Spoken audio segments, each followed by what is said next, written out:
سويعات وتفصلنا من العام 26 ونودع العام 25. اليوم 8 ديسمبر 25 بسطت قوات الدعم السريع أو قوات تأسيس سيطرتها الكاملة على منطقة هجليج.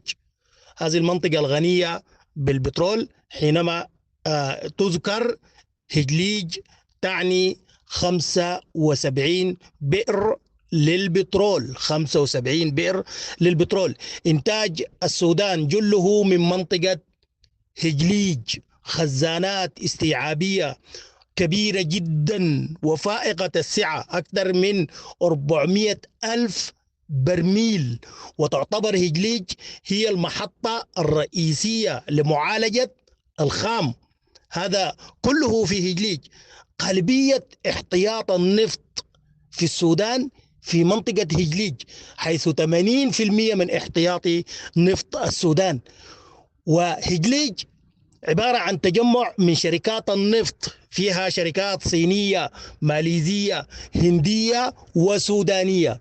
إذن هجليج هي منطقة اقتصادية بالغة الثمن بالنسبة ل 56 بفقدانها اليوم. والأهم من ذلك أنه هجليج هي المقزي الرئيس والوحيد إلى مصفاة الخرطوم.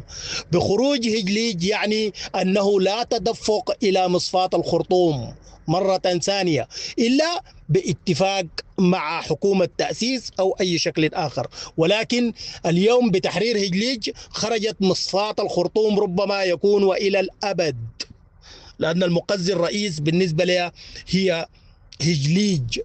هجليج ظلت تضخ البترول إلى 56 منذ العام 96 وإلى تاريخه. تتقزى 56 من هذا المورد العظيم دون أن يستفيد منه أبناء الهامش ولا أبناء المنطقة. بخروج هجليج اليوم يعني خروج آخر عسكري من ولاية قرب كردفان. ولاية قرب كردفان كاملة أصبحت خالصة تحت سيطرة تأسيس.